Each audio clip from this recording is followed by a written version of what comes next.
Chapter 1.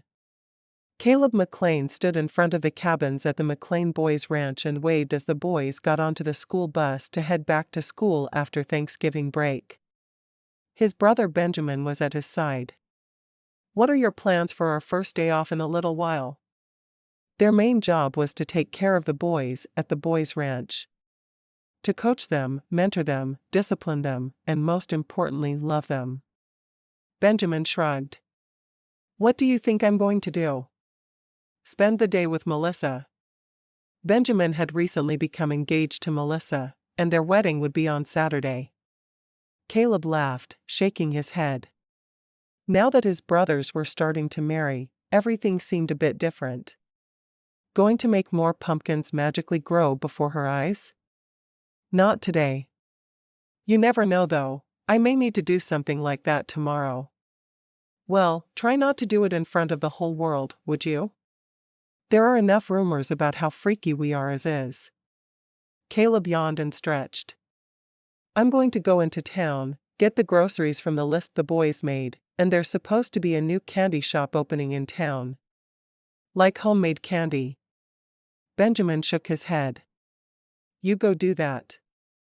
I'm taking off until the boys get off the bus this afternoon. Have a good day.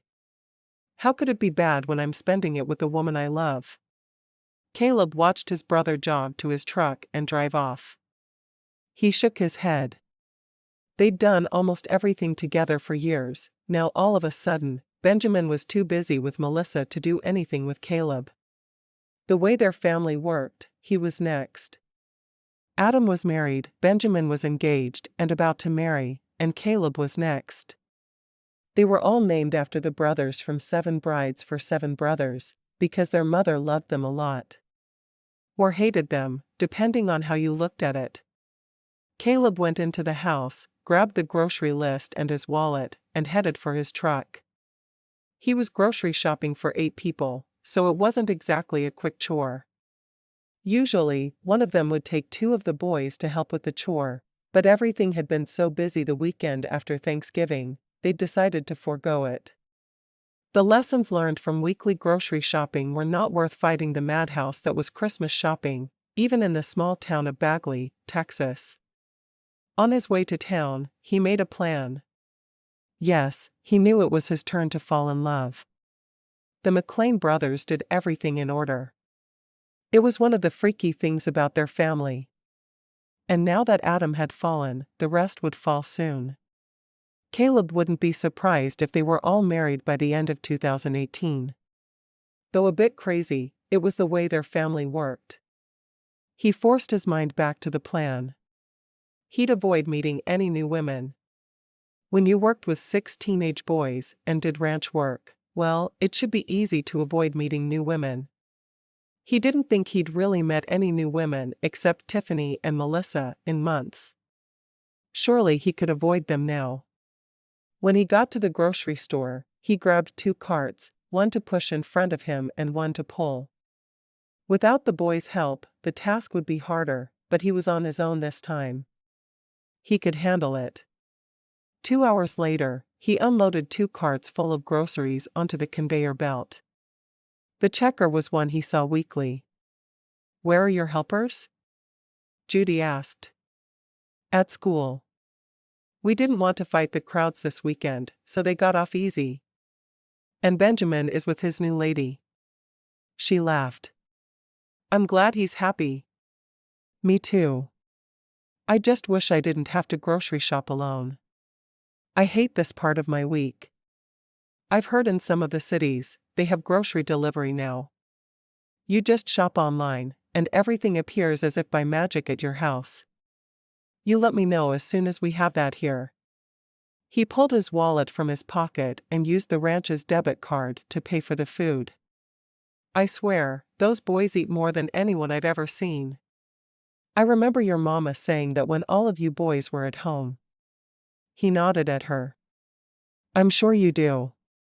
She must have complained about us a lot." Judy shook her head. "Not really. She said she always knew she'd have 7 boys, so it didn't bother her much. At least she liked to cook. I'm sure that helped." I hate it. Have I ever mentioned that before? Thankfully, the boys did most of the cooking, but he and Benjamin were in charge for weekday breakfasts. I think you may have mentioned it once or 50 times. Judy grinned at him. You have a good week, Caleb. You too. He waved to her as he left the store. Thankfully, one of the checkers had the second cart. This is a lot of food, the checker said. It was someone Caleb didn't know, so he wasn't surprised.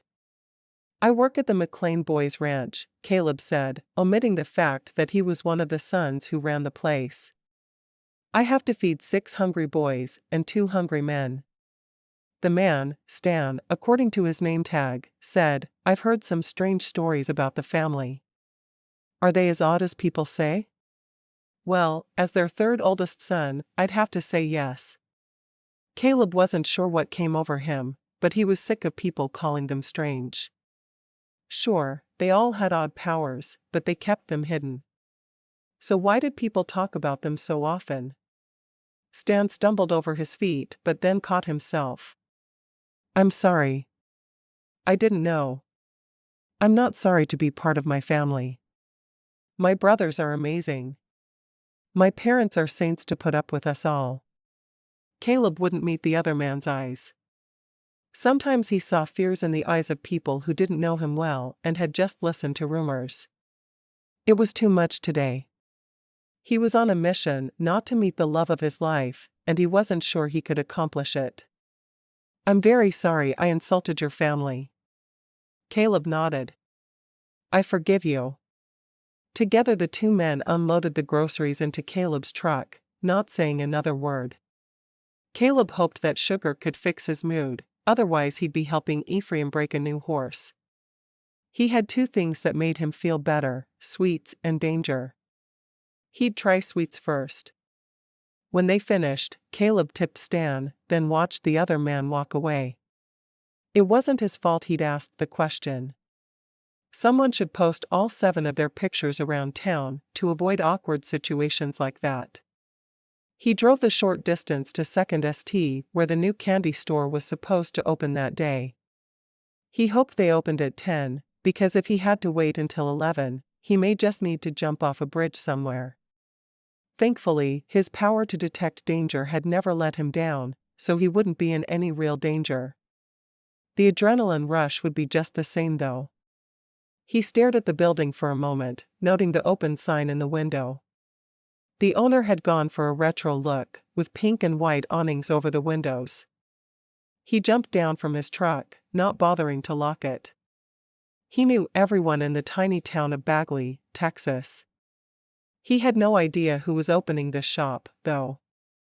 He half-jogged up the sidewalk and opened the door, his greedy eyes going straight to the candy displays. He walked forward, not taking his eyes off the prize. What can I get you? Asked a soft female voice. I want 4 pieces of fudge, 1 plain, 1 almond, 1 mint, and 1 peanut butter, please. His eyes kept scanning the display case, wondering what else she had that he needed. Oh, I'll take a turtle, 2 peanut clusters, and do you have any taffy? He loved homemade taffy, like Adam loved Tiffany. I have cherry, raspberry, vanilla, chocolate, orange, and lemon. I'll take a handful of each. He looked up for the first time and was flummoxed. The woman in front of him was the kind of woman he needed to avoid. Do you make it all yourself? He had to talk to her about something that wasn't related to her looks, or he'd ask her to marry him on the spot. Darn it. He was avoiding women. Her eyes were an aquamarine color. Never in his life had he seen eyes like hers. Her hair was blonde and piled on top of her head in some sort of hair fashion thingy. He knew then she was the one. He'd marry her or no one. It never took the men in his family long to figure out who they should marry. This girl, whatever her name was it for him? I do make all the candy. I've always loved Christmas, because it gave me an excuse to make candy, but I figure if I want to do it year-round, who can stop me? So I opened a store, and now I get to make candy every day. He finally tore his eyes from hers to see her name on her name tag. Natalie. Her name was Natalie. I could eat candy every day, so I'm going to be your best customer.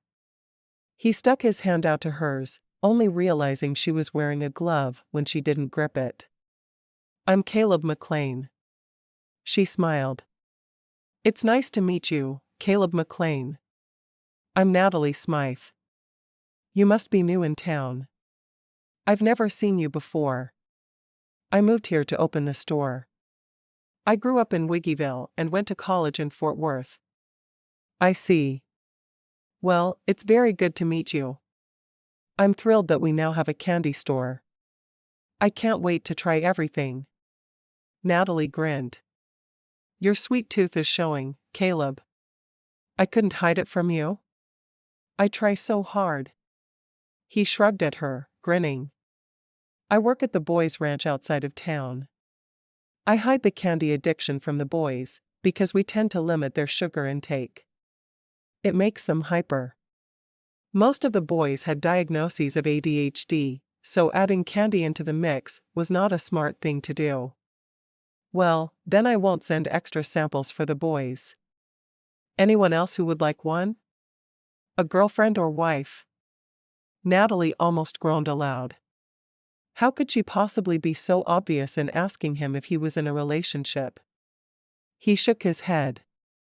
I have a horse that I call my girl, but she tends to like sugar cubes more than what can be made from sugar. He was referring to one of the brood maras on the ranch.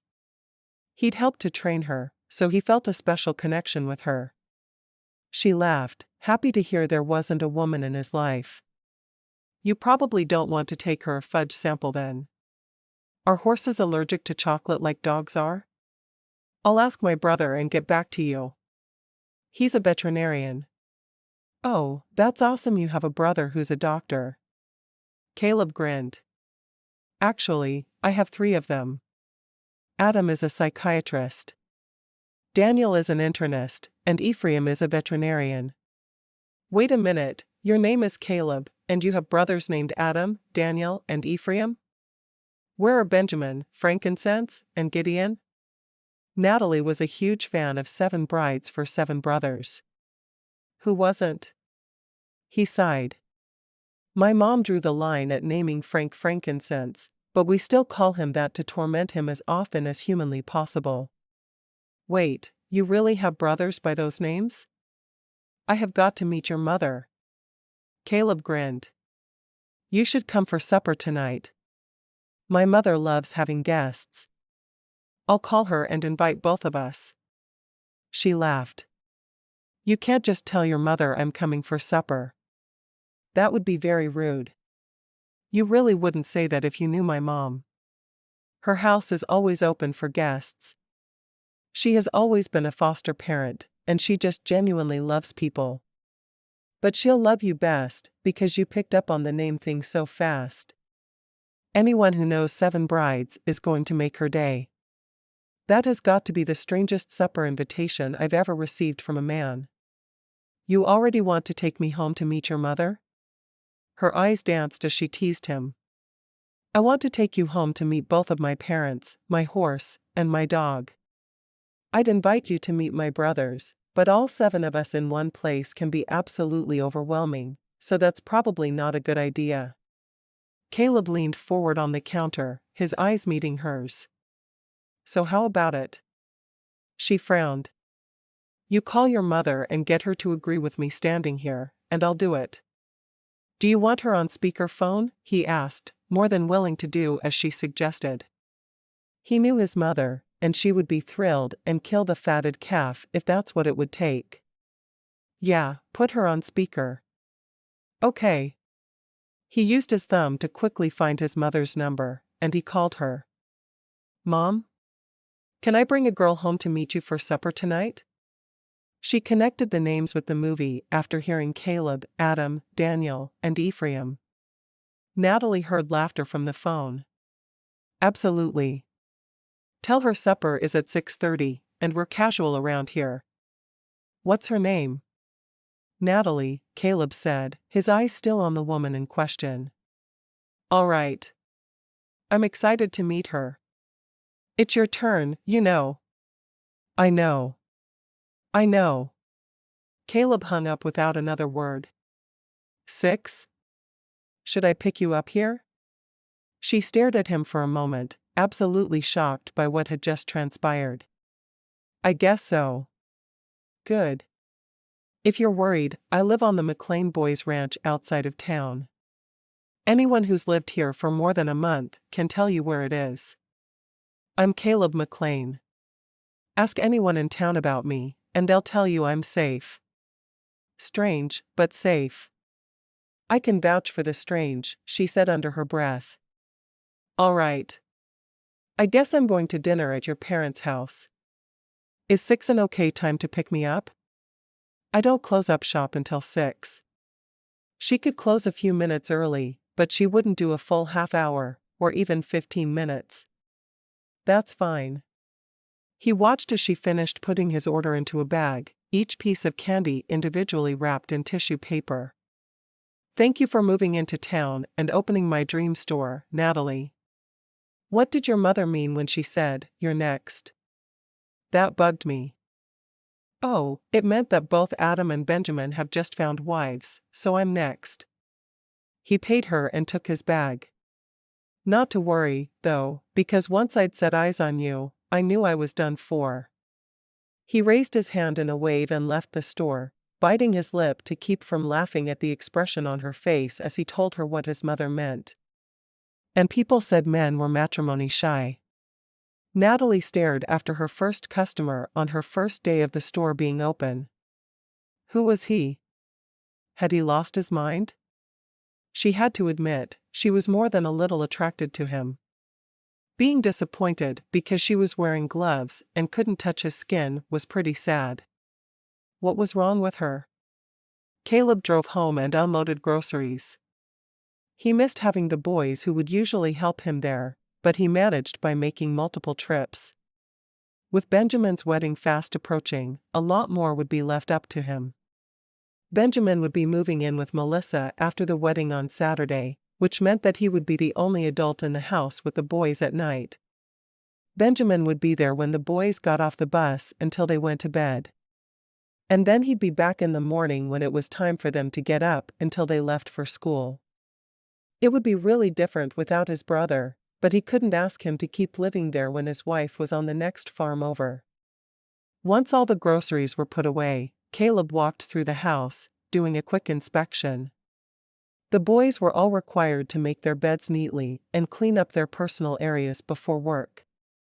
The new kid, Nick, still seemed to have issues with making sure his space was clean, but other than that, he was finally settling into life there on the ranch. It had been touch and go with him for a while. Nick's bed was a tad bit sloppy, but not enough to take away his 30 minutes of screen time that night, so he moved on. Caleb liked to go to the barn and help Ephraim most days, but today he needed to go talk to his mother. He wasn't sure he believed in love at first sight, but if he did, it had just happened to him. His mother would know just the right thing to say to make him feel less panicked.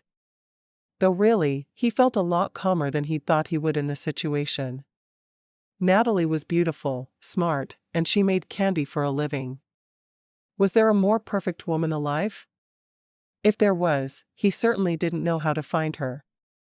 So instead of heading for the barn, Caleb headed for the main house where his parents still lived. Where Gideon would someday raise his own 7 sons, because that's how their family worked, no matter how odd it seemed to the outside world. When he got to the house, he didn't bother knocking, because he knew his mother would be expecting him after that phone call this morning. He called out, "Mom, I'm home." His mother came out of the kitchen and gave him a look of pure and honest love. "So who is this Natalie, and where did you find her? And do I need to start planning another wedding before Benjamin is even officially married?" Chapter 2. Caleb looked at his mother helplessly. "She's the girl who just opened up a candy shop in town. Her fudge is absolutely amazing." He'd had to pull over and try a piece on his way home. He'd be locking that candy into the safe in his room. No one was getting it but him. Why don't I make us some lunch, and you can tell me about her while I cook? He sighed. There's not much to tell. I was driving into town this morning, minding my own business. I made a plan to avoid getting bitten by the wedding bug like Adam and Benjamin. Wait. I've got to hear this plan. His mother looked at him with wide eyes and a half grin on her face. I'd rather not say. You're going to tell me, Caleb Bartholomew. Why did I get stuck with Bartholomew for a middle name? Why not a normal name? You don't think Caleb sets me apart enough? She glared at him. Caleb, you're not getting out of this. What plan did you make? Well, I decided that if I didn't meet any new women, then I would for sure never meet the woman who was meant for me. You know? So, I decided to just go to familiar places. Of course, then I remembered the candy store, but I wasn't even going to look at the girl there. I walked in just staring at the display case. I went right up to it, and I started picking out what I wanted. His mother bit her lip to keep from laughing. Go on. You're laughing at me, and this isn't funny. I didn't want to meet anyone special or fascinating, but then I saw her, and I felt my heart doing little flip-flops. And then I introduced myself, and I mentioned 2 of my brothers, or was it 3? I don't know. I mentioned some of them, and she immediately made the 7 brides connection, so I told her she needed to meet you. Next thing I knew, I was calling you to see if she could come to supper. He shrugged to let her know he had no idea how it had all happened to him. Wow. Well, she's certainly invited. What should I cook? She looked at him as if she expected him to somehow know. How am I supposed to know that? I talked to her for 10 minutes in a candy store. It's not like I know anything about her other than her first name. Natalie. That's a good name, right? His mother laughed, shaking her head. I don't think her name matters to you at all anymore, does it? She could be that one girl and you'd still be head over heels for her. What am I even thinking? I met her once, and I'm bringing her home to meet my mother. What kind of man does that? Caleb used his hands to pull himself up onto the counter, watching her cook. You know how it is in our family. It doesn't take much to know. His father stepped into the kitchen. Ah, you met her. The candy store girl? You knew, and you didn't tell me? That's not very nice of you. I knew you'd just avoid the candy store if you knew she was there, so I figured I'd keep it to myself. His dad looked into the pot and sniffed deeply. Oh, you're warming up that stew from last night. It was the best you've ever made. You say that with everything I cook, his mother protested. Of course, I do. I like it when you cook for me. And I love you. He put his arms around her waist. Just when we're finally living alone again, you let one of the boys come over for lunch. What were you thinking? He didn't ask. He just showed up. How could I turn away those blue eyes that look so much like yours? Fine, he can eat here, but he has to set the table. Caleb jumped down from the counter and walked over to the cupboard. What else do you know about Natalie, Dad? She loves to make candy. She is a good person. Graduated from TCU with a perfect GPA. Smart as a whip. Her degree is in business, so she opened her own candy shop. Dad shrugged. What else do you want to know? Does she feel the same way for me that I feel for her? And how do you feel? Caleb shrugged. I feel like my insides are mush, and my brain is on vacation. I'm going to need to bring a couple of the boys to supper with me to make sure we're not out of ratio at the house. Which two? His mom asked, not because there were some she wouldn't want to join them, but because she wanted to be able to cater to each boy's favorites. I don't know. Probably Hunter and Nick. Those 2 always seem to need the most attention. They're the 2 youngest boys on the ranch and the 2 newest here. Of course they need the most attention. His mother shooed him into the dining room, carrying 2 big bowls of stew. You get the third one, Caleb. She saw the table was still bare. Didn't your father tell you to set the table? Sorry, Mom. I got distracted. He grabbed 3 spoons and the third bowl of stew. What's everyone drinking?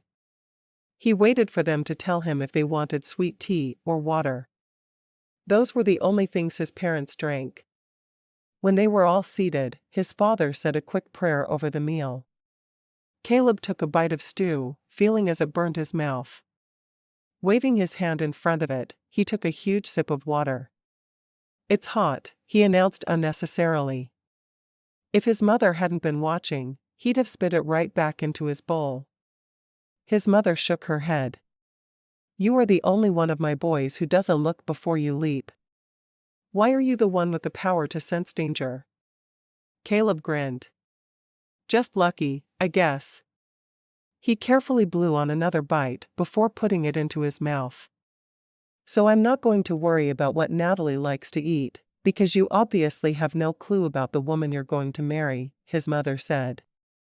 So I'm going to make enchiladas, refried beans, Mexican rice, the whole 9 yards. That work for you? Caleb grinned. Sounds like someone is worried about Nick. You know that's his favorite. It is. I'm going to look out for my boys for as long as I can. She exchanged a glance with his father. What does that mean? You're not sick, are you? Caleb felt a bit of panic. His parents had always been in perfect health. Of course not. No, it's just that with all you boys getting married, eventually Gideon and his wife will take over everything. I can't imagine Gideon taking on the responsibility of this whole ranch. It seems like he's too young and immature for that. Mom laughed. He's not. He's only 6 years younger than you. Caleb nodded emphatically. That's what I mean. I'm not ready for the responsibility of this ranch. He looked down at his food for a moment. I think I'm going to have to ride our wildest horse today. Do either of you know if Ephraim has one he's breaking? I've told you to stop abusing your powers that way. What are you thinking? Dad asked. I don't think the sugar is going to be enough today, Dad. I need more. His mother shot him a worried glance. It always worries me when you do that. What if your powers fail? Both men laughed. Our powers never fail, Dad responded. We're McClains. He looked at Caleb. I know you're going to do whatever you want to do, so I won't say anything else. What time are you bringing Natalie here for supper? I'm picking her up at the candy store at 6. I'll take Hunter and Nick with me. They can play chaperone. Sounds good to me, Mom said. I'm going to get started on these dishes and start on supper. Come hungry, because I'm preparing a feast. And that means don't eat all that candy you bought before you come. Understand? Caleb felt like he was 9 years old again. Yeah. I won't eat it all. All being the operative word. See you this evening. He left the house, wandering across the open ground that was part of the McClain ranch. He walked toward the barn where Ephraim had set up his vet shop for the animals there on the ranch, though he never hired out for any jobs. His primary job, even though he was a trained vet, was to take care of the boys that lived in his house. All of the brothers put the boys first, even Adam, though he couldn't really live with them. Adam had the power of empathy, and it was too difficult for him to live in a world of teen angst. When he got to the barn, he called out for his brother. Ephraim. Where are you? Ephraim came out of his office and looked at his brother. Looking to do something stupid? Caleb shrugged. It's not stupid if you know you won't get hurt. Do you have any horses that need to be broken? Not today. Why don't you go jump off a bridge or something? Caleb groaned. I was thinking about that just this morning. I don't know. Doesn't sound like quite what I need. Ephraim shook his head. Well, it's not my job to find you a dangerous situation. I know, go cook something and eat your own cooking. Why do I even talk to you? I'm your favorite brother. That's why. Keep dreaming. He raised his hand in a wave and left the barn, looking for something that would be dangerous enough to get his adrenaline up. He walked across the ranch and headed to the main offices. Until his dad had taken over the ranch from his father, the main office had been located in the ranch house. Though the ranch was very much the family business, and he kept a study in the main house, he thought his boys shouldn't be raised in a place of business. So his addition to the ranch, and every man who ran it made at least one, was to add an entire office. Adam, his wife Tiffany, and Brittany, their administrative assistant, all worked there together. He walked into the office and smiled at Brittany. She was a pretty little thing, but she was hands-off for all of them. She was earmarked for Gideon, and everyone but Gideon and Brittany seemed to realize it. She was a great girl who was raising her younger siblings. Hey Brittany. Is Adam busy? Adam's always busy. What do you need? Brittany had known the family for so long that she was no nonsense about most things. I just need to talk to him. Brittany was pleasantly oblivious to the sheer amount of strange things that happened around her, which was probably the best for everyone, for now. With Gideon sharing every power his brothers had, she would have to know someday. Can I go back? Let me check with him. She pushed a button on her phone. Adam, Caleb's here. He wants to see you. Send him back. Adam sounded frustrated. Caleb wandered back to his brother's office and carefully shut the door. I met my future wife this morning, he said. Adam's face transformed from irritated to amused in a split second. Really? What's she like? She's the most beautiful woman I've ever seen. She has long blonde hair that was pulled back in one of those braid things, and the most beautiful aquamarine eyes. Seriously, you've never seen eyes this color. What does she do? Adam was clearly fascinated by his brother's fall. She owns a candy store, and she makes all her own candy. Adam laughed. Sounds like she's perfect for you. She'll make it, you'll eat it, and you'll both be happy forever. He shook his head. When will you see her again?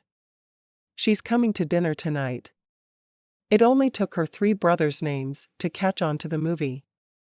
Wow. Mom's going to love her. Caleb nodded. So I'm taking her to Mom's for dinner. I'll take Hunter and Nick along, unless you think I should take a couple other of my guys. Adam thought about it for a moment. I think Hunter and Nick are good. They're both still struggling a bit.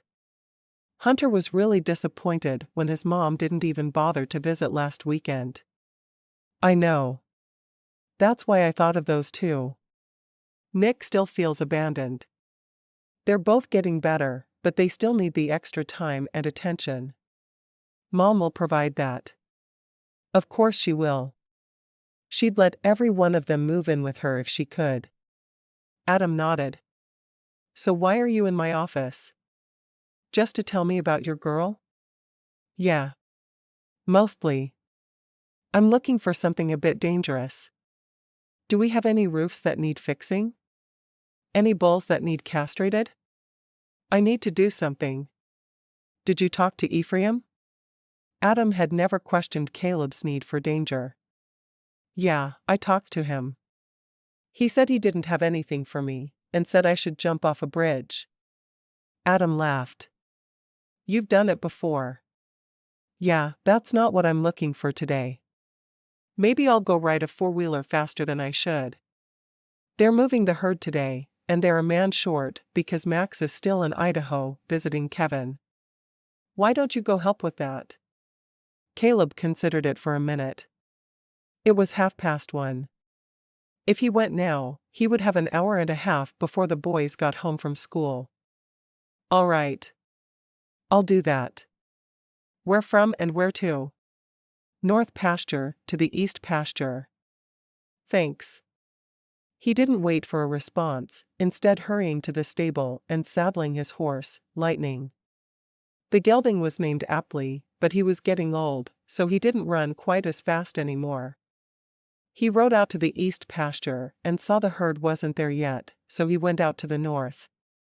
When he found the men, he saw they really were having a tough time with the cattle. Even though the ranch was thought of as just a boys' ranch, they still ran cattle. Benjamin saw to it that they did a lot of their own growing. The boys were very involved in the day-to-day operations of the ranch, because it was part of what they were there to learn. How to work.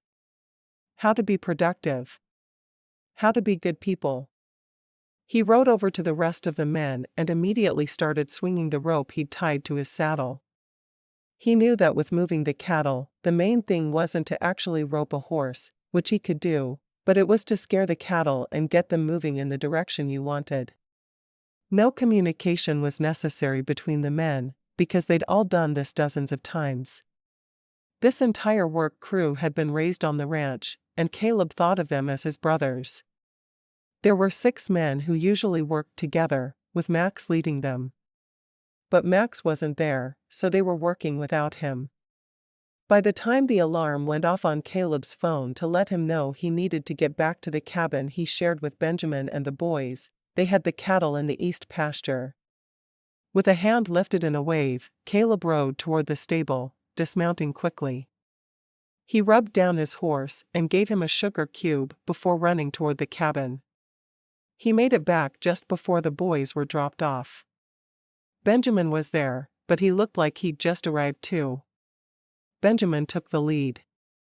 "All right, out of your school clothes and into your work clothes. We're fertilizing again today." He lowered his voice and looked at Caleb. "There's a particular section that's been drained.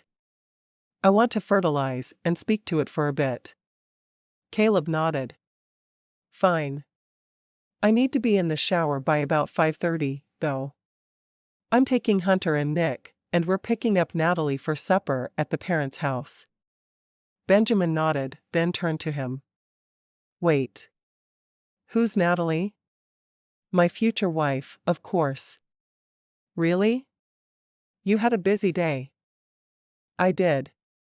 I did our grocery shopping, went to the new candy store in town, met my future wife, put the groceries away, had lunch with Mom and Dad, and I helped move the herd." "Well, I'm glad you didn't sit around on your butt all day like you usually do." Caleb shook his head. "And what important things did you do? Pick out a wedding cake flavor?" "Nah, that was last week." "And what did you do?" "Nothing that I need to tell you about." "Are you your brother's keeper?" Caleb frowned. Benjamin didn't need to check in with him, but it would be nice if he answered his questions. "I'm going to head out of the field with Hunter and Nick at 5 so we can all be showered and dressed decently for supper. If you go to the main house to shower, I bet Mom would help you do your hair." Caleb just shook his head and walked away. The boys were coming back out of the house, dressed for working in the dirt. It was time to teach them more about hard work. It was one of the most important skills they'd learn at the ranch. Chapter 3. Natalie found herself watching the clock most of the day. She was excited that her store was finally open, but she found she was looking forward to her evening with Caleb, as baffled as she was by why she was going out with him. He seemed like a good man, but more than that, he made her clock tick in a way no other man ever had. Sexy didn't begin to describe him. She turned the closed sign 5 minutes early and hurried to the back of the shop to primp a little, wanting to look good for her date. Or was it a date? She still wasn't certain exactly why she was going to supper with his family, but she wasn't going to complain too much. He was the most handsome man she'd ever met in her life. Why would she complain?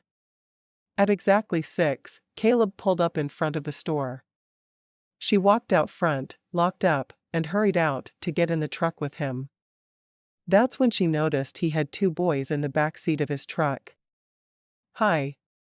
"Hi," one of the boys said. "Hello," said the other. "We have chaperones," Caleb told Natalie. I hope you feel safe with their eagle eyes watching our every move.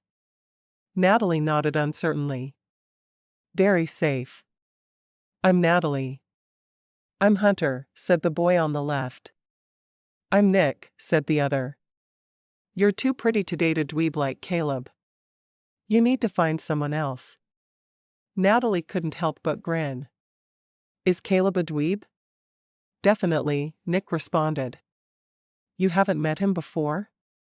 Because he kind of made it sound like you guys were going to be a thing. Are you going to be a thing? Caleb groaned. I knew I shouldn't have brought you too. Why? Hunter asked. Because we tell it like it is? He hums while he brushes his teeth, Nick added. And he sings in the shower. But not any normal songs.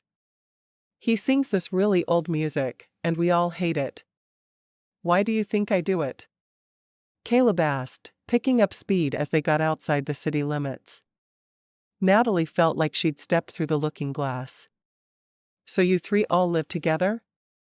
Actually, there are 8 of us living together. 6 of us hooligans and 2 McClains. But I think Benjamin's moving out, 'cause he's getting married, but he'll still come in the evenings and early mornings. He can't leave Caleb alone with us, because you never can tell what Caleb will do. He's a loose cannon. Nick grinned at the look on her face. Natalie bit her lip to avoid laughing.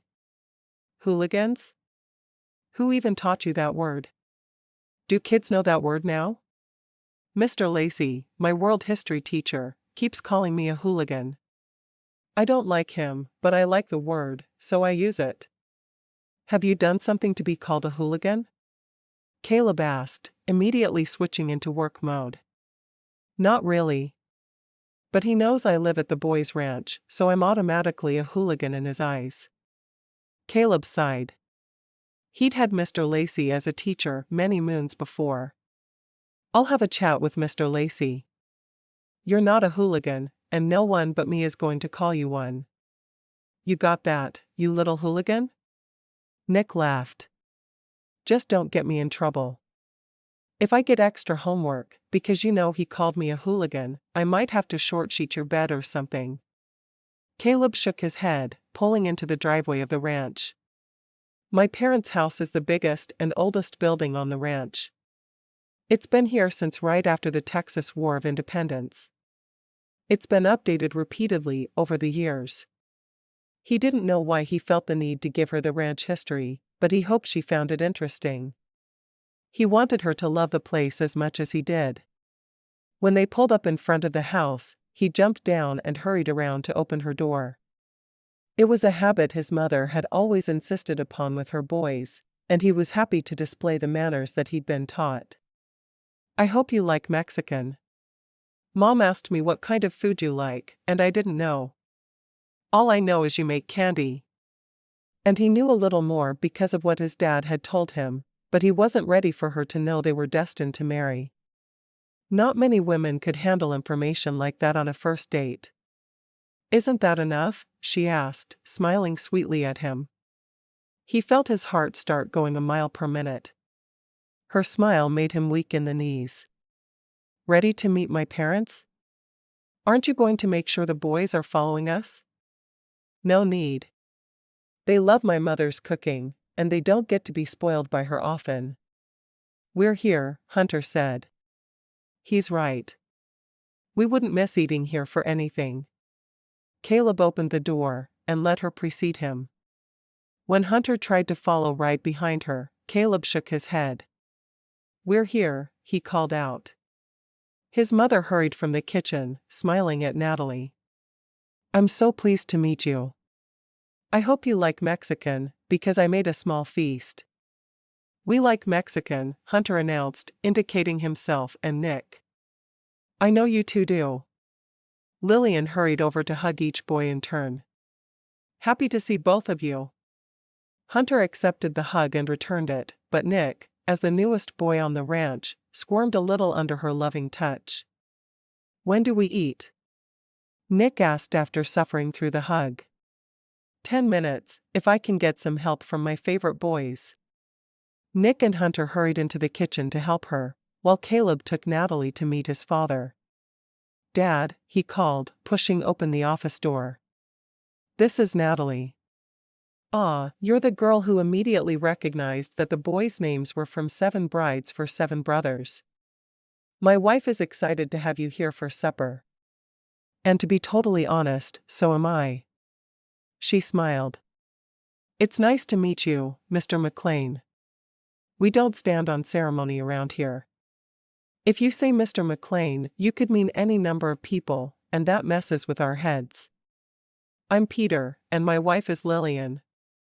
"All right. I think I can remember that. Where are my manners?" Peter waved toward the couch. "Sit." Once Caleb and Natalie were sitting side by side on the couch, he asked, "What do your parents do?" "I know you run a candy store." She grinned when he mentioned her store. "It's been my dream for a long time, and I'm so glad I finally opened it.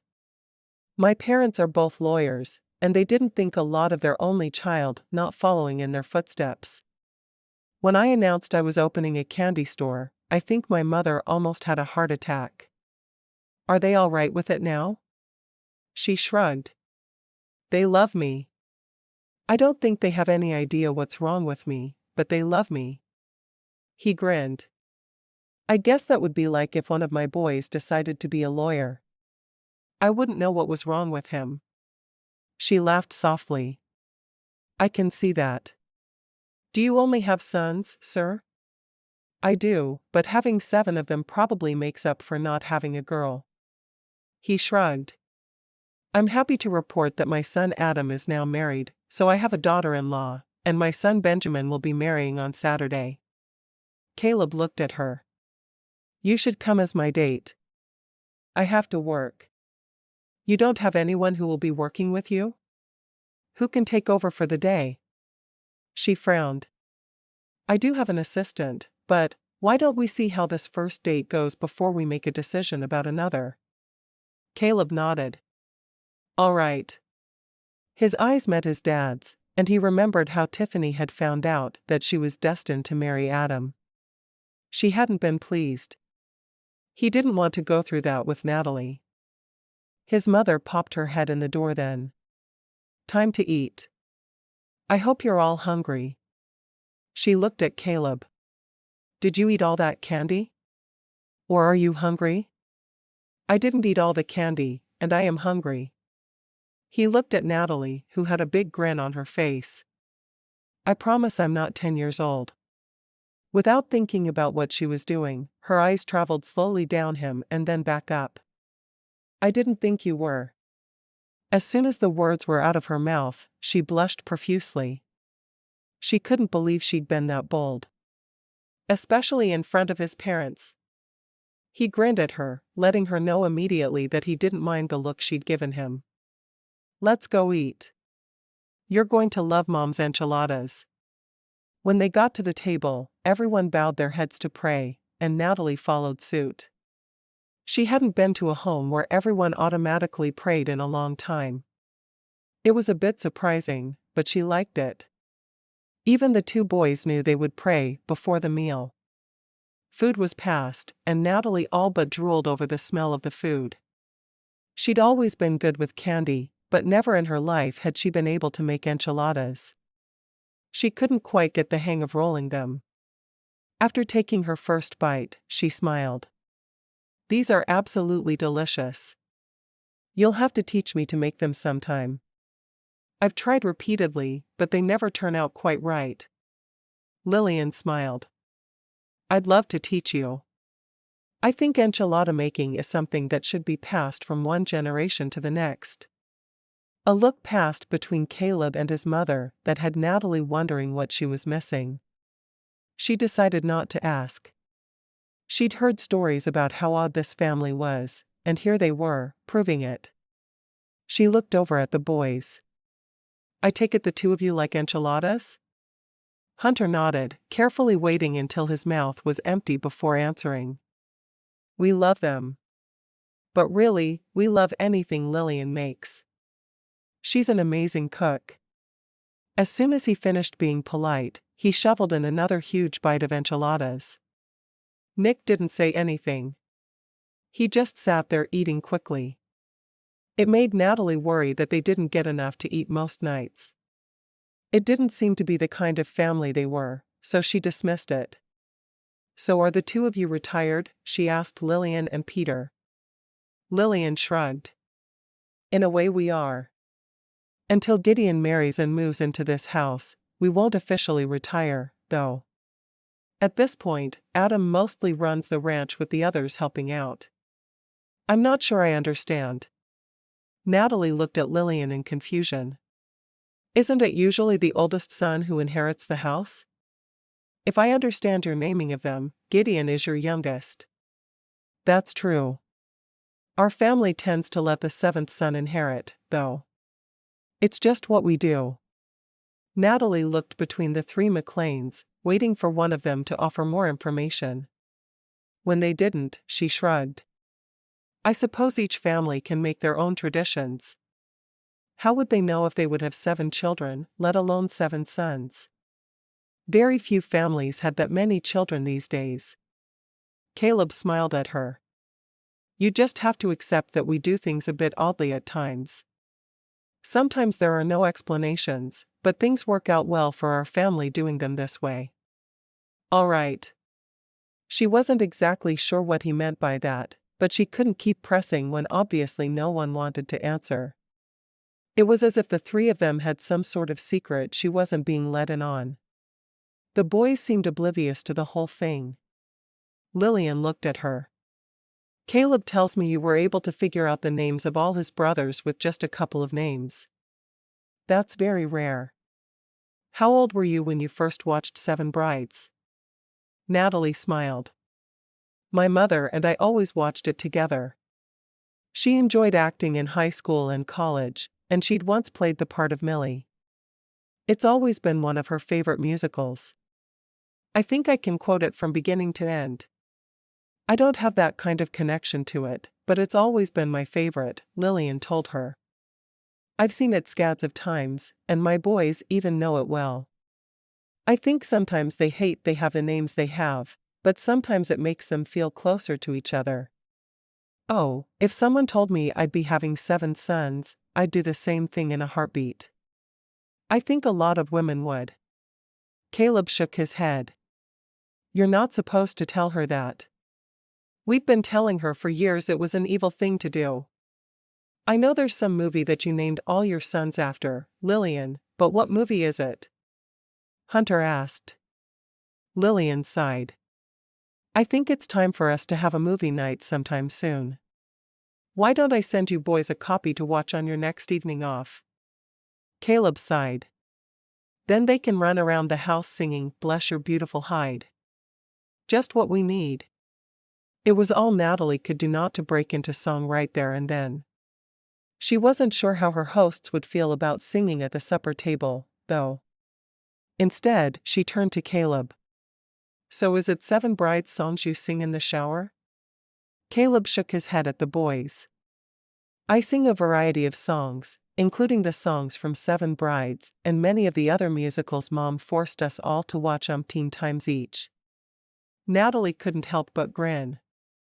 "I think we need to have a musical day, Lillian. I'm sure there will be a musical showing in Austin sometime soon." "I'd love that." Lillian grinned. "I always wanted daughters, but silly McClains have very few girls." "Why is that?" Natalie asked. Lillian shrugged. "Just the way the family works. I've got nieces, but no daughters of my own. I'm really looking forward to having granddaughters. I love the idea of having little girls. I want to play with American Girl dolls with them. And Barbies. I want a million Barbies to play with." Natalie looked at Caleb, wondering if they were saying he couldn't have daughters. But why would Lillian say that she was looking forward to granddaughters if that was the case? This whole meal had been a little confusing. "I like you, Natalie. I sure hope you'll come back often." Natalie smiled. "I'd like that. She felt very attracted to Caleb, but she also felt that she wanted to hang out with his mother. She knew that was strange, but she didn't know how to stop those feelings. Caleb, just because I like her so much, I am going to make your father take the boys back to the cabin. He can stay there with Benjamin until bedtime. You take her home alone. Caleb looked at his mother, excitement in his eyes. Really? You wouldn't mind? Not one little bit. Of course, I'm not the one who will be taking responsibility for the boys. Caleb looked at the boys who were under his care. Do either of you mind if my dad takes you back to the cabin and not me? Both boys shook their heads. He's nicer than you, Nick said. He always lets us have a few extra minutes before bed, and you don't. You need your sleep more than you need a few extra minutes before bed. Caleb looked at his dad. Don't they? We'll see. Natalie shook her head, enjoying the family dynamic. She wondered if there were a lot of foster homes that had as many boys as this place did. It was interesting to her. I'll help you wash up, she said as Lillian stood up to clear the table. No, you won't. Maybe Caleb can take you to Brahms for some ice cream on your way home. I'd love to do that. Natalie looked back and forth between mother and son. I guess that would be all right. She'd have to run an extra mile in the morning, but it wasn't a big deal. With making candy all day, she ran 3 miles every morning anyway. It was a necessary part of her life if she didn't want to blow up like a balloon. Caleb got to his feet and followed his mother into the kitchen, kissing her cheek. Thanks for letting me bring her to supper. And for giving me a chance to take her home alone. Anything for you. She put some glasses into the commercial-strength dishwasher she'd had installed before Adam had left for college. Make the most of your time with her. I will. Thanks again. He hurried out of the kitchen, looking at Natalie. Are you ready? Sure. She got to her feet and grabbed the light jacket she'd brought with her. It was chilly at night, even though most people had a very different perception of Texas. The late fall and winter nights were cold. Following Caleb out to his truck, she inhaled the scent of fall. I love this time of year. Caleb grinned. Me too. It's always been my favorite. He opened her door for her and waited for her to get in before closing it again. Are you really okay with stopping for ice cream? I think Mom was just looking for something we could do without Hunter and Nick. Can I ask you something? Caleb started the truck but looked over at her, giving her his full attention. Yeah, sure. He hoped it wasn't about any of the strange things about the McClains, because he wasn't ready to answer yet. He felt like both of his older brothers had spilled the family secrets too quickly, and he didn't want to follow them down that path. Why did you really take me to your mother's for supper? Chapter 4. Caleb shrugged, not sure what Natalie meant.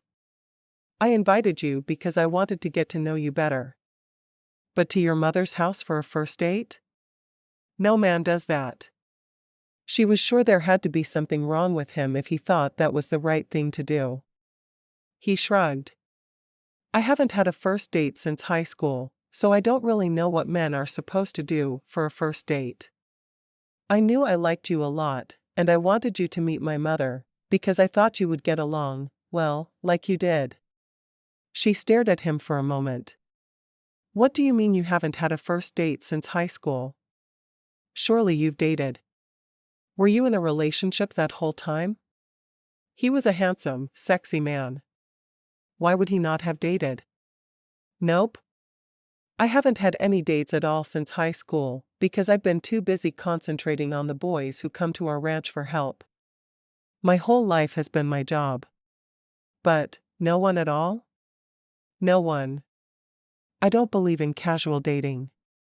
If you meet someone, even if you're attracted, and you don't think you could ever marry that person, then you shouldn't date them. Period.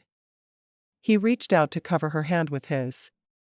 When I saw you, I saw my future. I know that sounds crazy, but I know that I'm willing to see where our relationship leads. If I thought you'd say yes, I'd ask you to marry me right now. Natalie stared at him for a moment as if he was a crazed maniac. I don't think I'm quite ready for a marriage proposal. After hearing that, even Brahms seems like it might be too much of a commitment. Brahms had the best ice cream in all of Texas, so it was hard to not want to go there. Nah. Brahms is perfect. He laced his fingers through hers as he explained. If we go to Brahms, we'll be in a room full of people. That's better than being alone with an almost stranger who wants to ride off into the sunset with you, isn't it? I'm not so sure. Oh, come on. What can I possibly do over a Brahms mix and a milkshake? Convince me to run off to Oklahoma tomorrow, where there's no waiting period to get married. I'm not sure. I just don't think I should go. There's something about you that has me on my guard. Well, it has my heart on guard. The rest of me is ready to melt into you. He frowned, looking away for a moment. I promise that if you ask me to never come near you again, I'll at least consider sending one of my brothers to the candy store in my place. She laughed. How could someone so sweet and lovable be a crazed freak? She just couldn't imagine that about him. All right. I'll get a mix with you, but I draw the line at milkshakes. I will have to be content with a mix then. And maybe some fries. Fries might just be a little too fast and loose for me.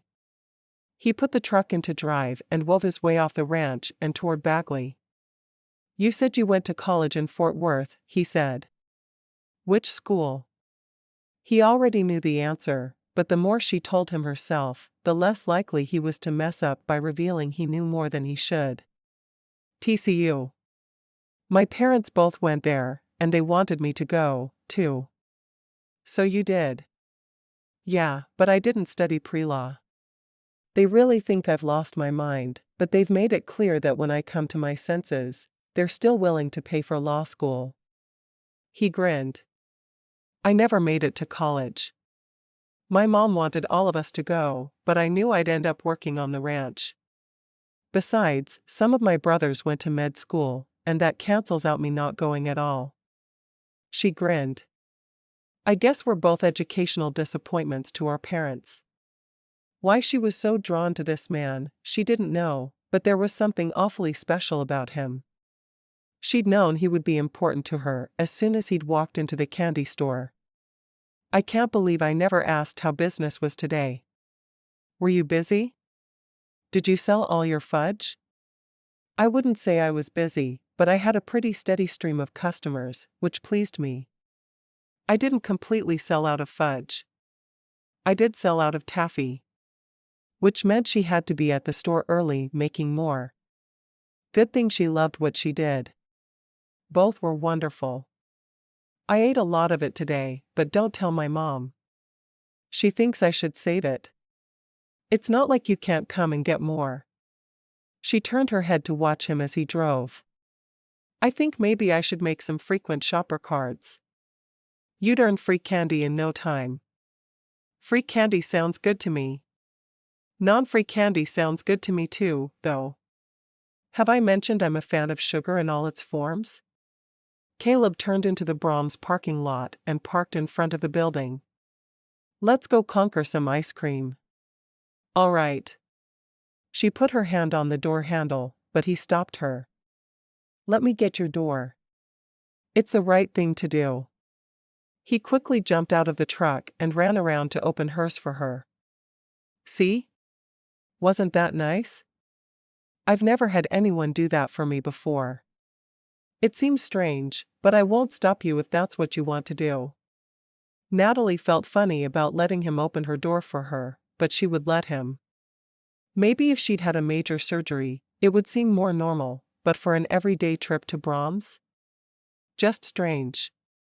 They walked into the restaurant together, and she was surprised by the sheer number of people who knew his name. The woman behind the counter was obviously familiar with him. Hey, Caleb. Sweet tooth attack again? No boys with you? She looked around behind him like she was surprised. Caleb grinned. My dad's filling in for me. Do you believe? The girl laughed. I do believe. You have the best parents. I think so, but I've never had any others. He looked up at the menu as if he hadn't had it memorized for the past 20 years.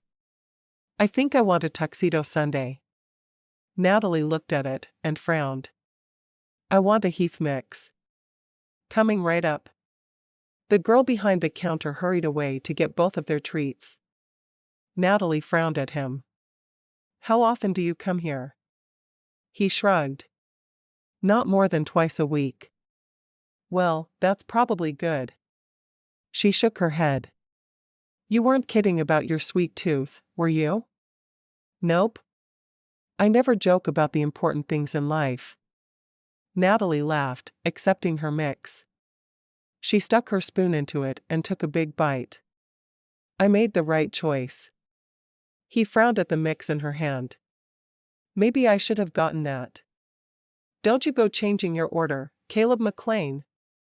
The girl behind the counter glared at him, looking at Natalie. He came in with 2 of the boys one day, and he changed his order twice, because what they ordered sounded better than what he ordered. She handed him his tuxedo sundae. I try not to do that too much. He looked at Natalie's mix again. Maybe I should just order both. Natalie took his arm with her free hand, pulling him toward the cash register.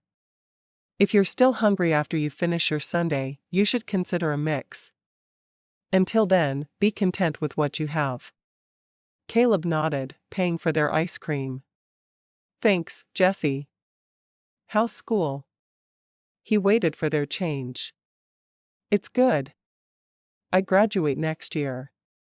Finally. She shook her head. No one should take 6 years to do college, but when you're supporting yourself, it's hard. Hey, I never did college.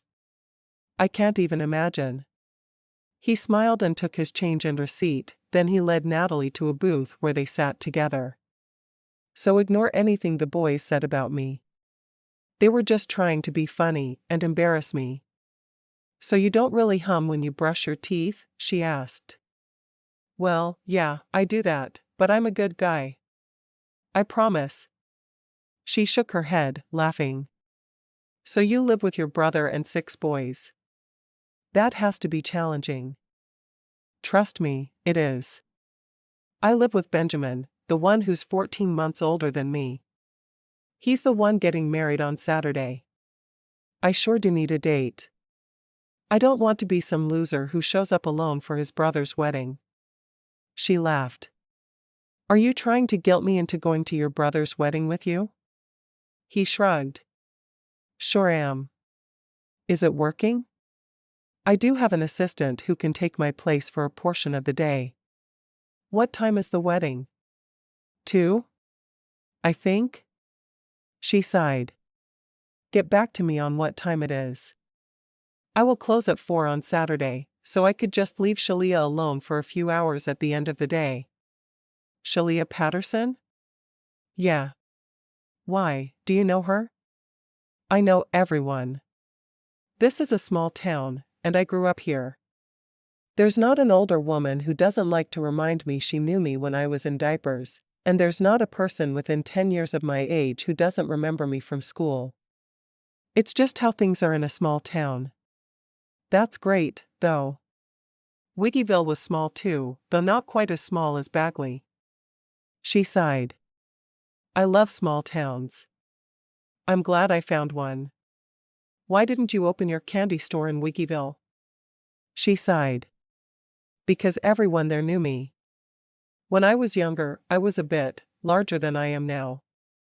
If I opened a candy store there, everyone would be telling me to be careful not to put all the weight back on. I'm sure you'd be beautiful, no matter what your size. She shook her head, laughing softly. You sure know the right things to say, don't you? I was raised watching all the right musicals. I mimicked the brothers after Millie taught them eti what. That's smart of you. Grabbing a woman and tossing her over your shoulder just isn't the way to make one love you. He sighed. So I've learned. Just think how much easier life would be then. You think? What about all the kidnapping charges? I guess that wouldn't be good. I really don't think orange is your color. To tell the truth, she liked him much better in denim and the simple plaid shirt he wore. It suited him well. Maybe not. My mama says I look good in anything, though. She grinned. Mamas are good about saying that, aren't they? Was your mama? Sometimes she was. She didn't like the extra weight I carried, and she tended to be a bit critical about it at times. He frowned. I'm sorry. She shrugged. I did need to take the weight off. As soon as I went to college, I took up running. I'm still not a fan of it. It's more like punishment for whatever sweets I ate the day before. Tomorrow I'll have to run 4 miles instead of 3 because of the ice cream. What time do you run? 6. I was going to offer to run with you, but I'm needed at the house at 6. If you ran at 4, I could run. Or if you ran at 8, I could run. 6 is when we wake the boys up and get them going for the day, though. I'm used to running alone. I put some music on, and I run to the beat of it. Works really well for me. Natalie ate the last bite of her mix, then pushed the cup away. That was wonderful. Thank you for the ice cream. And I had a lovely time at your mother's house. Can I pick you up at 1 for the wedding on Saturday? She nodded. That will work. He pulled out his phone and brought up the call screen. What's your number? She gave it to him, and he quickly tapped it in, calling her. There, now you have mine too. Sounds good. I'll see you Saturday, then. I might stop into the candy store before then, but our hours aren't going to work out well. Unless I come over after 9. That's when we do lights out. She tilted her head to one side. Are you trying to say you want to see me before Saturday? He nodded eagerly. Would you mind? I'm not sure. What would we do if you came over? He shrugged. I could bring movies, and we could watch musicals together. Or we could play Monopoly. I'm a big fan of Monopoly. She laughed. Sounds to me like you're grasping at straws to find something we could do together. Maybe. But I'd still like to see you. Tomorrow night? Natalie thought about it for a moment. That would be fine. If you want to play a game, though, you'll need to bring your own. You don't have any games? She shook her head. I live alone. What would I do with games? Play with me. But I didn't know I was going to meet you. Caleb frowned. Didn't you feel like something wonderful was going to happen when you woke up this morning? He sang the first few lines of Something's Coming from West Side Story. Of course I felt it, but I thought it was my store opening, not some tall, dark, and crazy stranger coming into my life. He laughed, covering her hand with his. I like you, Natalie. Good. Because as nuts as it is, I think I like you, too. Chapter 5. Benjamin was waiting for Caleb on the front porch of the cabin they shared with the boys when he got home. How'd it go? Dad said she's perfect for you. Yeah, but Dad already knew that. Sometimes I hate that we can't ever surprise him. Me too. Did you have fun? Caleb nodded. I'm not sure if I can even explain it. The evening was fabulous. The boys told her stories about me, and she just laughed. We went out for ice cream. Please tell me you didn't change your order as soon as you saw hers. I didn't. I wanted to, but Jessie was the one making the ice cream, and she told me not to. I've always liked that girl. She's sweet. She out of school yet? Nope. She said she's close. It's been tough for her working her way through. I can't imagine they pay their people much at a place like Brahms. How could they? It's basically fast food. Benjamin looked up at the stars. After tonight, I have 4 more nights in this house before I get married and move in with Melissa. We need to have a brother night with the whole gang, but I don't think that can happen. Not this week anyway. We have Friday night dinner with everyone as usual. Maybe we could go out and do something during the day on Friday while the boys are in school. I'm listening. Caleb thought for a moment. We could ride 4-wheelers. That sounds like fun to me. Benjamin shrugged. I could do that. Think Adam can tear himself away from Tiffany? For one last brother day before you marry? I sure hope so. Of course, if the roles were reversed and he was already married to his Natalie, he was sure it wouldn't happen. We'll see. I'll talk to him tomorrow. Sounds good to me. Benjamin studied his brother for a moment. Did you tell her about us? Not yet. It hasn't come up. She hasn't seen me do anything spooky, and I don't feel like I know her well enough to say anything. We just met this morning. Though he knew they were destined to marry, it was still hard to share a secret he'd held close to the vest since he was a small boy. Doesn't always matter. Did you feel the instant connection? I looked up at the candy store. She was standing there in front of me, and I knew it was her. Caleb shook his head. I wish Dad had warned me. You know as well as I do that he's always said when one of us falls, the rest will come tumbling down. Makes me feel like the walls of Jericho. Caleb laughed. Yeah, well, I was hoping for a little more time. Just deal with it. We're all toppling, and there's going to be no one left standing in another few months. Dad made it clear. I know. I guess I should have been ready for it, but the moment I saw her, I was sure I was seeing my entire future. She makes candy for a living. Benjamin clapped his brother on the back. When do you see her again? Tomorrow after lights out. I've covered for you a lot lately, and tomorrow night is my turn. I agree. Benjamin got to his feet and headed for his truck. Which means I should see my lady tonight. Just plan on me having my freedom after lights out every night this week. It's my turn. Sure. With a wave, Benjamin disappeared inside his truck and drove off. There was no doubt in Caleb's mind where he was going. His brother spent every available moment with Melissa. Caleb went into the house and got ready for bed. He knew he wouldn't sleep, because visions of sugar plums and Natalie Smythe would be dancing in his head. Asterisk. As soon as Natalie got home, she dug through her closet. What did she have suitable to wear to a wedding? She hadn't thought to ask if it was an outdoor wedding or indoor. After a moment of indecisiveness, she texted Caleb at the number he'd used to call her. What should I wear to the wedding? Indoor or outdoor? She hated when people used silly abbreviations in texting, so she waited with bated breath to see what his response would be. Outdoor on a platform in the middle of a pumpkin patch. Don't ask. We'll move to the church in Bagley if there are weather issues. Wear something comfortable. Not a super formal family.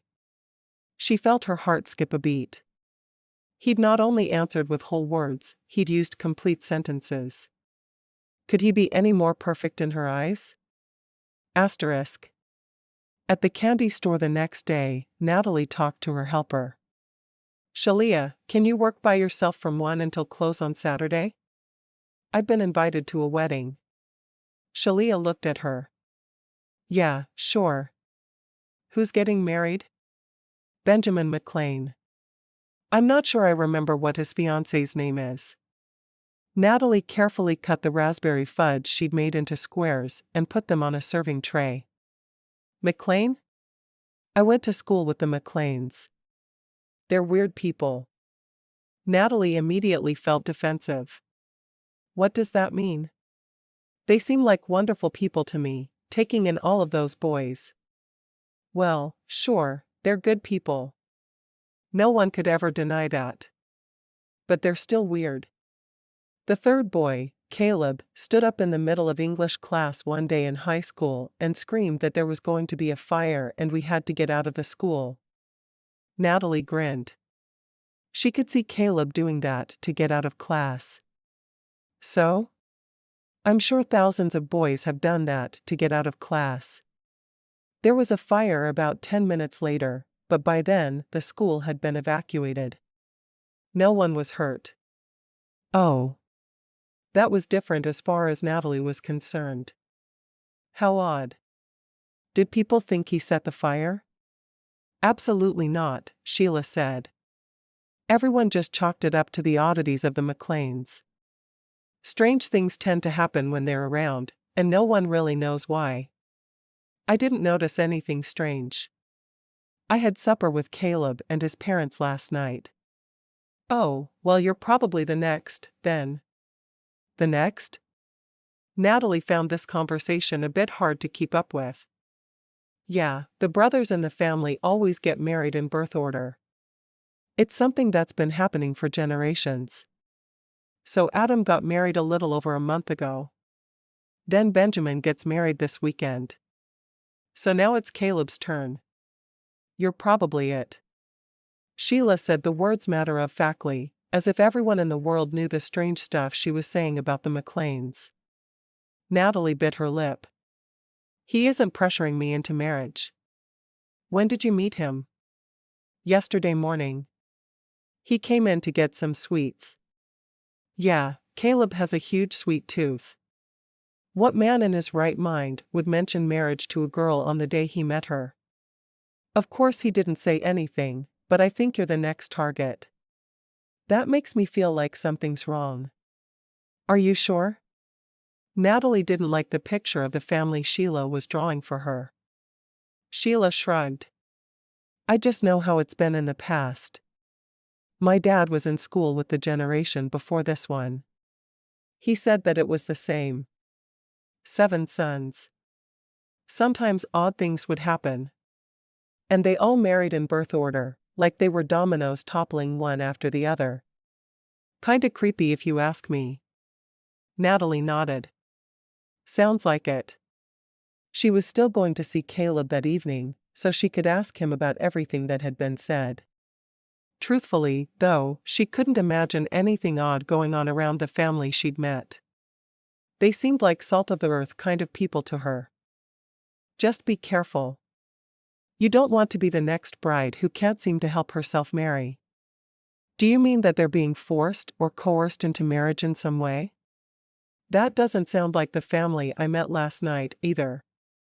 Lillian seemed to genuinely love her husband and sons, and she treated the foster boys as if they were her own grandkids. I was impressed, to be honest. Natalie wondered how much of what Sheila was saying was fact, and how much was supposition made by small-town people who liked to gossip about each other. As much as she'd loved her small town, the gossip had always bothered her. Lillian does seem happy. My dad says she didn't want to marry, though. She went to the ranch to be a cook, and 2 weeks later, she was married to the youngest son. I'll talk to Caleb about it. Natalie didn't know what else to do. She wasn't going to believe a bunch of gossip mongers, but she also needed to know that she'd be safe with Caleb. I don't know if that's smart. You mean to tell me that you think people should just talk about them without ever finding out the facts? I should just believe what you say because you said it? I don't think life works that way. Natalie turned away to get some of the taffy packaged. Not exactly. I guess I should have asked them myself instead of spreading rumors, huh? Sheila frowned. I think so. But to each his or her own. Natalie nodded at the front of the shop where the bell over the door had just dinged. Why don't you go help out the customer? Sheila hurried from the room, obviously worried she'd said too much. And as Natalie watched her go, she wondered if Sheila had said too much as well. She'd find out all of the truth later that night when she talked to Caleb. He'd give her the answers she needed. Asterisk. Caleb was daydreaming about what his evening with Natalie would be like as he rode his four-wheeler much faster than he should across the open plain. Suddenly, he stopped short. He sat for just a moment before he turned his four-wheeler around and took off for the ranch at breakneck speed. He went straight to Adam. "Nick's going to get into a fight at school today. He's going to hit his head, and it's not going to be good." Adam didn't question his brother's pronouncement. Instead, he jumped to his feet, quickly scribbling out a note on his official stationery. "Go get him." Caleb didn't bother to look down at the note. Instead, he ran to his truck and headed for town. He pulled up in front of the school and ran to the office as fast as he could. "I need to pick up Nick Stewart. He has a doctor's appointment, and I forgot about it." He pushed the note Adam had given him at the secretary, who nodded. "I'll get him out of class, Mr. McClain." She got to her feet and walked out of the office, hurrying down the hall. She looked like she'd caught his sense of urgency. She was back 5 minutes later with Nick in tow. Nick looked angry enough to spit nails, and he gave Caleb a strange look. "Time for your doctor appointment," Caleb said, taking Nick by the arm. "Do I need to sign him out?" The secretary pushed a piece of paper at him, and he quickly signed. "Let's go." As soon as they'd left the school, Nick glared at him. "What are you doing here? I'm not supposed to see Adam until 5. You were going to fight, weren't you?" Nick looked shocked for a moment, but then shrugged. "I don't know what you're talking about. Is someone teasing you? Bullying you? What's going on?" Nick walked beside Caleb silently. "Nothing. It's not nothing. If you can't tell me what's happening, then I can't help you." Caleb sometimes hated the point Nick was at. He didn't trust anyone around him, and he was still defensive. He was settling in a lot better than he had the first few weeks, but he wasn't ready to completely conform yet. All of the boys went through it, but it was a tough stage for those trying to help them. Nick sighed dramatically. "There's just a kid who is making fun of me. Saying that I have to live at the ranch because no one else wants me. Says that you guys don't even want me except for the money you get paid to keep me." Caleb slid behind the wheel of his truck and Nick climbed in beside him. "Do you believe that? Do you really think there's enough money in the world to get me to live with you 6 boys if I didn't want to do it?" "I guess not. There's not. Trust me. I love what I do. And believe it or not, I love every boy that is under my care. I'm not going to let bad things happen to you, and I'm not going to let you self-destruct. You're going to be happy if it kills me." Nick chuckled softly, rubbing the back of his neck.